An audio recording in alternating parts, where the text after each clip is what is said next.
Hello, everyone. I'm so sorry I cannot be there with you, but I'm happy to be presenting for 10 by 10 from Thessaloniki, Greece. Thank you, Rob, for the invitation. So today, no answers, just questions. We are so lucky as educators. This is actually what my first audio looked like when I was a student.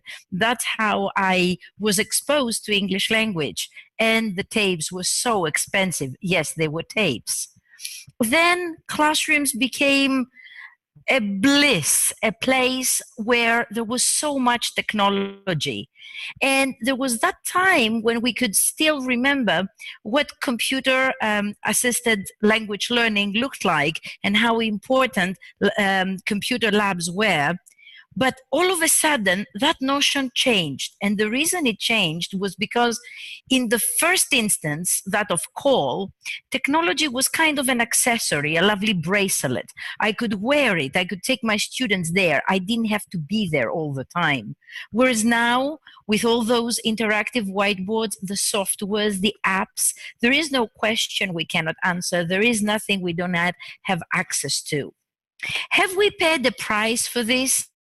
Who knows? Perhaps we have, perhaps we will. So in the near future, this transformation is going to be even more pronounced because learning is going to be more gamified, more blended.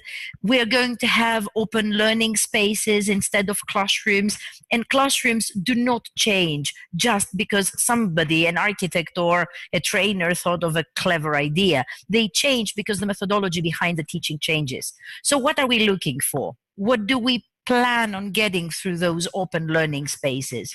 More diverse learning spaces, more diverse learning environments focused on the students and their needs, more differentiated learning depending on their needs, and also, in a way, more attention to the individual student. At the same time, though, nothing good happens without something bad. So there is a debate raging.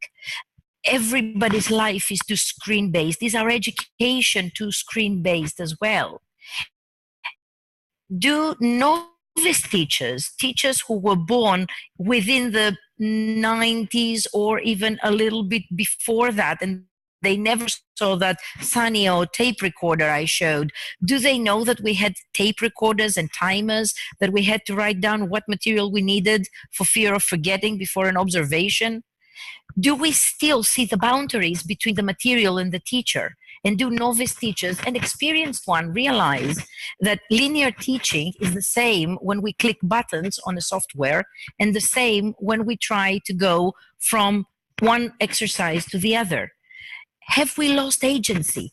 Do we still remember that great apps and great websites do not create inimitable learning experiences? Human beings do. Can we also remember that the transformational use of the pre-existing through any kind of remix literacy does not mean that we copy-paste. It means that we add our own little individual change.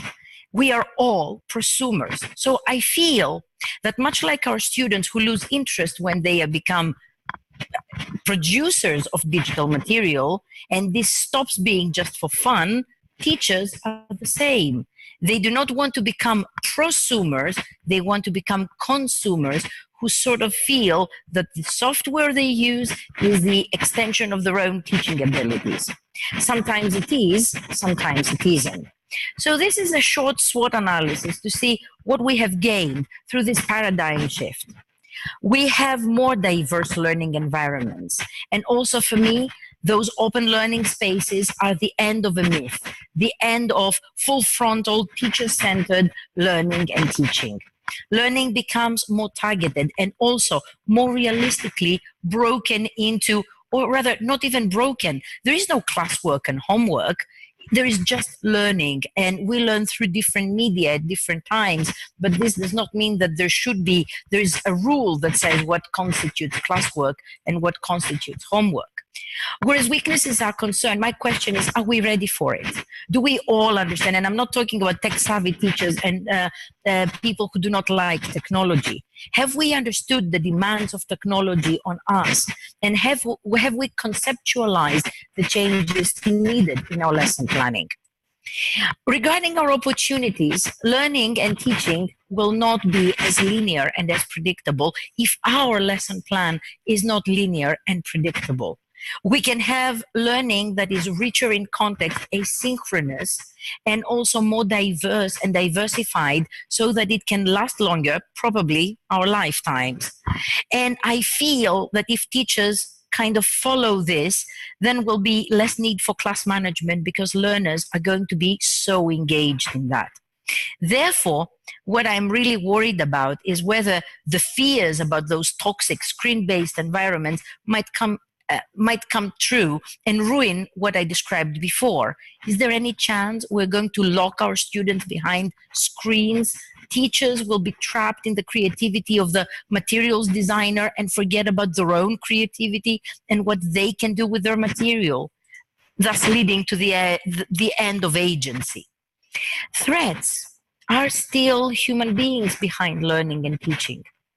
Are teachers, the world around, ready to survive without any kind of technology? And what about our students? So even if I'm willing to teach without that lovely whiteboard, what will my students do today? Will they start yawning, feel bored? Is this the show part of my appeal to my students? Can we distinguish between the creativity of the material and our own creativity?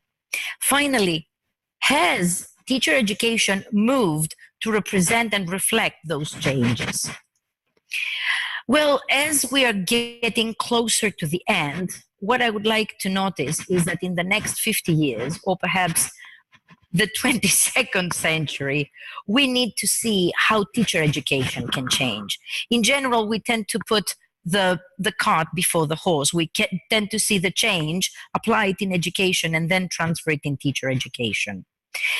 We need to educate teachers in a way they can absorb technology and create new technology and new miracles of technology within their learning space and teaching space. We should stop associating education with where teachers are studying, because right now we live the age of transformation and mobility. Therefore, people will study in one place, work in another, and we have no idea what technology is going to look like in the 25th century, the 22nd century. All we need to care and train our teachers is how those transformational changes can be the core of education. Therefore, we need to prepare teachers for technology in education, but at the same time, we need to be able to teach without technology. We need to be able to see students without screens in front of them and ensure that there's communication between teachers and between learners at the same time. My closing thoughts. It's too late to turn the clock back, and personally, I wouldn't like to turn the clock back. But I would like to say that classrooms become creative spaces for learning and teaching, not because they are equipped with the latest technology, but because we have passionate teachers who keep inspiring the human brain. They keep motivating the human soul. They understand the material, the technology they use.